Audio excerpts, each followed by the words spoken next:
सच्ची लगन और मेहनत की कहानी, एक किसान का सपना। पहला भाग, संघर्ष की शुरुआत। गांव के एक छोटे से कोने में रहने वाला रामलाल एक साधारण किसान था। उसकी रोजमर्रा की जिंदगी खेतों में मेहनत करते हुए बीती थी, लेकिन वह अपने परिवार के लिए कुछ बड़ा करना चाहता था। उसके पास जमीन कम थी और बारिश पर ही खेती निर्भर थी। हर साल फसल अच्छी नहीं होती थी, जिससे उसके घर की आर्थिक स्थिति बिगड़ती जा रही थी। रामलाल के 3 बच्चे थे।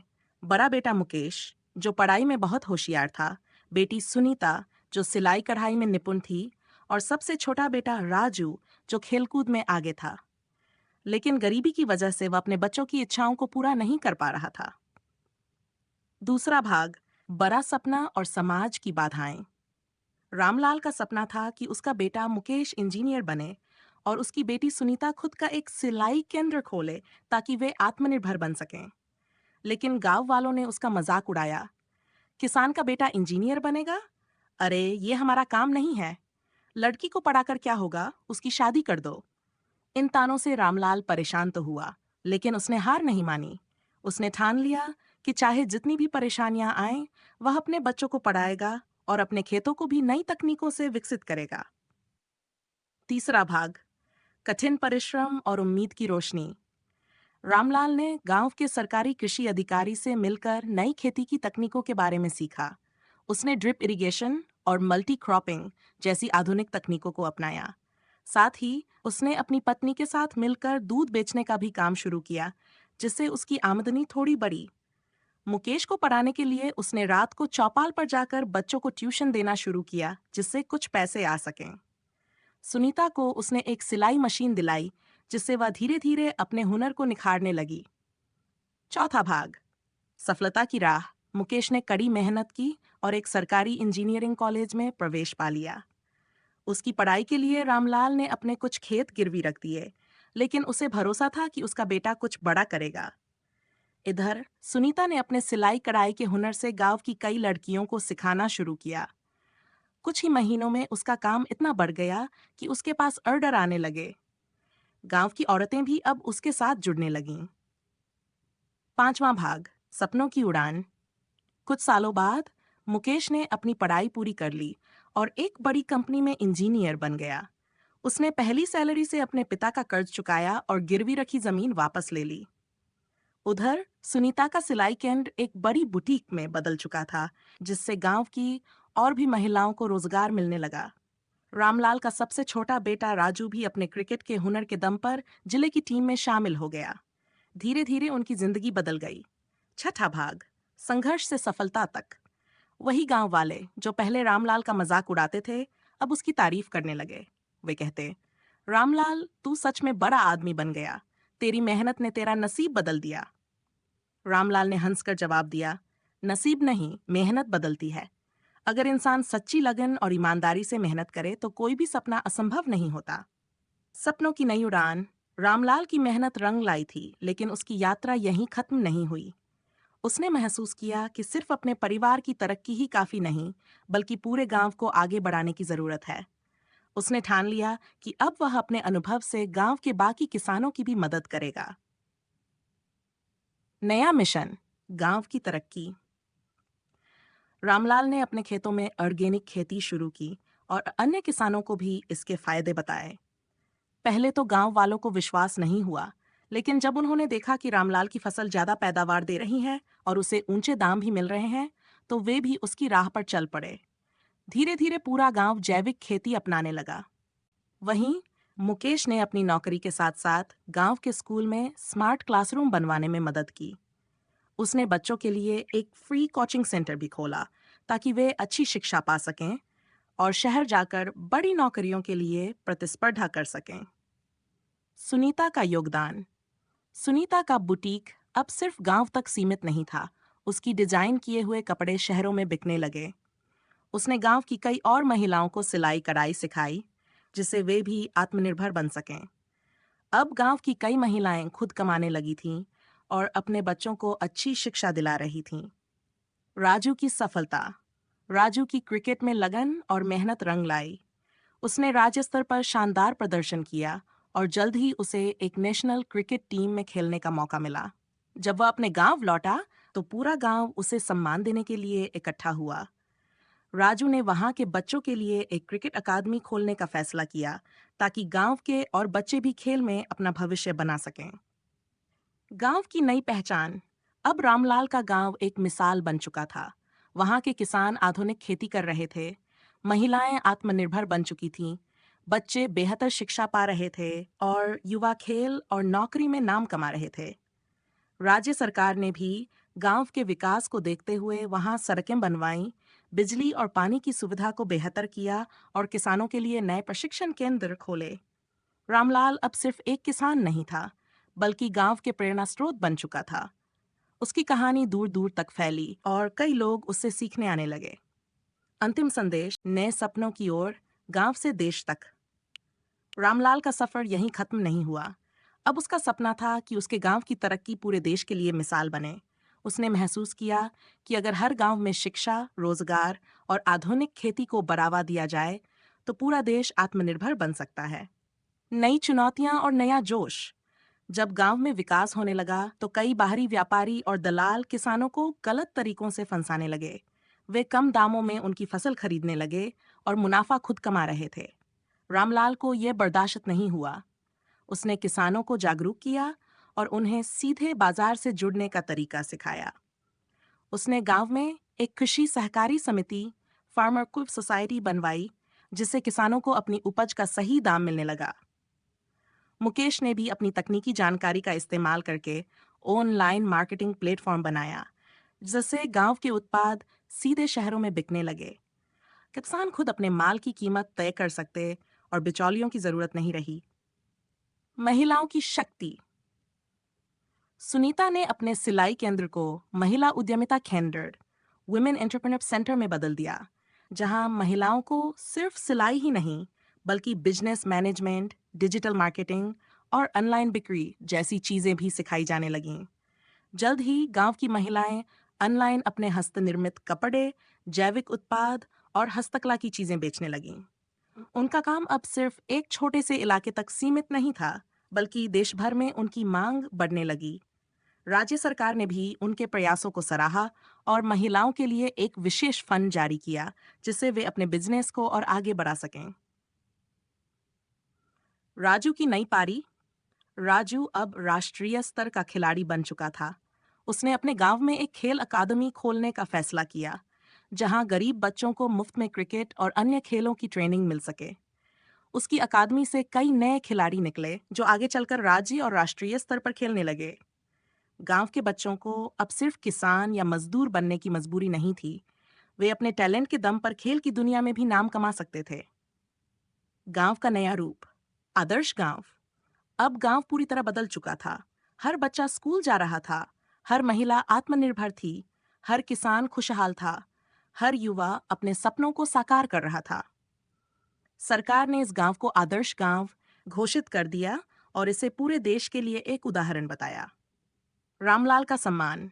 रामलाल की मेहनत और संघर्ष को देखते हुए उसे राष्ट्रपति पुरस्कार से सम्मानित किया गया। जब वह राष्ट्रपति भवन में अपने गांव का प्रतिनिधित्व करने पहुंचा तो उसकी आंखों में खुशी के आंसू थे। उसे गर्व था कि जिस गांव को कभी पिछड़ा माना जाता था, आज वही गांव पूरे देश में मशहूर हो चुका था। अंतिम संदेश, हर सपना सच हो सकता है। रामलाल की कहानी ये साबित करती है कि अगर इरादे मजबूत हो और मेहनत सच्ची हो तो कोई भी बदलाव लाया जा सकता है। एक व्यक्ति का सपना अगर पूरी लगन से पूरा किया जाए तो वह पूरे समाज की तकदीर बदल सकता है। अब रामलाल के गांव का नाम सिर्फ नक्शे पर नहीं बल्कि लोगों के दिलों में भी बस चुका था। उसकी कहानी आने वाली पीढ़ियों के लिए प्रेरणा बन चुकी थी। संघर्ष से सफलता तक ये कहानी हमें सिखाती है कि कुछ भी असंभव नहीं, बस सच्ची मेहनत और लगन की जरूरत होती है। नई उड़ान, गांव से देश और फिर दुनिया तक। रामलाल ने अपने गांव को एक मिसाल बना दिया था, लेकिन उसकी सोच सिर्फ अपने गांव तक सीमित नहीं थी। अब वह चाहता था कि देश भर के गांव तरक्की करें, किसान आत्मनिर्भर बने, महिलाएं सशक्त हों और बच्चे अच्छी शिक्षा पाएं। राष्ट्रीय स्तर पर पहल। रामलाल ने किसानों को संगठित करके एक राष्ट्रीय किसान संघ की स्थापना की। इस संघ का उद्देश्य किसानों को सही दाम, सरकारी योजनाओं की जानकारी और नई तकनीकों से जोड़ना था। मुकेश, जो अब एक सफल इंजीनियर था, ने एक स्मार्ट फार्मिंग ऐप बनाया जिससे किसान ऑनलाइन अपनी उपज बेच सकते थे, नई तकनीकों के बारे में जान सकते थे और सरकारी योजनाओं का लाभ उठा सकते थे। सरकार ने इस पहल को सराहा और इसे पूरे देश में लागू करने का फैसला किया। अब देश के हजारों किसान इस प्लेटफॉर्म से जुड़ चुके थे और सीधा मुनाफा कमा रहे थे। महिला सशक्तिकरण की नई लहर। सुनीता की सिलाई और हस्तशिल्प का काम अब एक राष्ट्रीय ब्रांड बन चुका था। उसने कई शहरों में अपने ब्रांड के स्टोर खोले, जहां ग्रामीण महिलाओं द्वारा बनाए गए कपड़े और सामान बेचे जाते थे। जल्द ही सुनीता को अंतर्राष्ट्रीय स्तर पर भी पहचान मिलने लगी। उसे संयुक्त राष्ट्र यूएन के महिला सशक्तिकरण सम्मेलन में आमंत्रित किया गया, जहां उसने भारत की महिलाओं की सफलता की कहानी साझा की। राजू का सपना साकार। राजू अब देश के लिए क्रिकेट खेल चुका था, लेकिन उसने अपनी जड़ों को नहीं छोड़ा। उसने गांवों में खेल प्रतिभाओं की खोज के लिए एक ग्रामीण खेल अकादमी, रूरल स्पोर्ट अकादमी की शुरुआत की। उसकी अकादमी से निकले खिलाड़ी राष्ट्रीय और अंतर्राष्ट्रीय स्तर पर नाम कमा रहे थे। सरकार ने भी उसके प्रयासों की सराहना की और उसकी अकादमी को और बड़ा बनाने के लिए फंड दिया। ग्लोबल पहचान। भारत के गांवों की ताकत। रामलाल की कहानी अब सिर्फ भारत तक सीमित नहीं थी। उसकी सफलता की गूंज विदेशों तक पहुंच चुकी थी। कई देशों के किसान संगठन भारत आकर उसकी तकनीकों को सीखने लगे। संयुक्त राष्ट्र यूएन और अन्य अंतर्राष्ट्रीय संगठनों ने उसे ग्लोबल एग्रीकल्चर इनोवेटर अवार्ड से सम्मानित किया।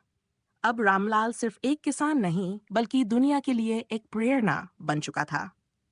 रामलाल का संदेश दुनिया को एक दिन, जब उसे पद्मश्री पुरस्कार से सम्मानित किया गया, तो उसने अपने भाषण में कहा, अगर एक साधारण किसान अपने गांव से शुरुआत करके देश और दुनिया को बदल सकता है, तो सोचो कि अगर हर कोई अपने स्तर पर बदलाव लाने की कोशिश करे, तो दुनिया कितनी बेहतर बन सकती है।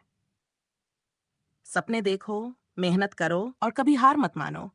यही सफलता की सबसे बड़ी कुंजी है। अंतिम दृष्टि। एक प्रेरणादायक विरासत। रामलाल अब उम्रदराज हो चुका था, लेकिन उसकी विरासत उसके बच्चे, गांव के लोग और पूरी दुनिया आगे बढ़ा रही थी। अब जब कोई किसान संघर्ष करता है, तो उसे सिर्फ एक नाम याद आता है, रामलाल। और उसकी कहानी हमेशा लोगों को ये सिखाती रहेगी कि संघर्ष से सफलता तक का सफर कभी आसान नहीं होता, लेकिन अगर इरादे पक्के हों, तो कुछ भी असंभव नहीं। अंत में बस इतना ही, हर गांव, हर किसान, हर महिला और हर युवा अगर ठान ले, तो पूरा देश आगे बढ़ सकता है। बस जरूरत है सच्चे संकल्प और कड़ी मेहनत की। रामलाल की कहानी एक सीख है, एक प्रेरणा है और एक ऐसा सबक है जो हमें कभी हार न मानने की ताकत देता है। रामलाल की विरासत आने वाली पीढ़ियों के लिए प्रेरणा। रामलाल की मेहनत और संघर्ष ने न केवल उसके गांव को बल्कि पूरे देश को बदल दिया था। अब उसके बच्चे, गांव के लोग और सरकार भी उसी राह पर चल रहे थे। लेकिन क्या यह कहानी यहीं खत्म हो गई? नहीं, ये तो सिर्फ एक नई शुरुआत थी। नई पीढ़ी की जिम्मेदारी।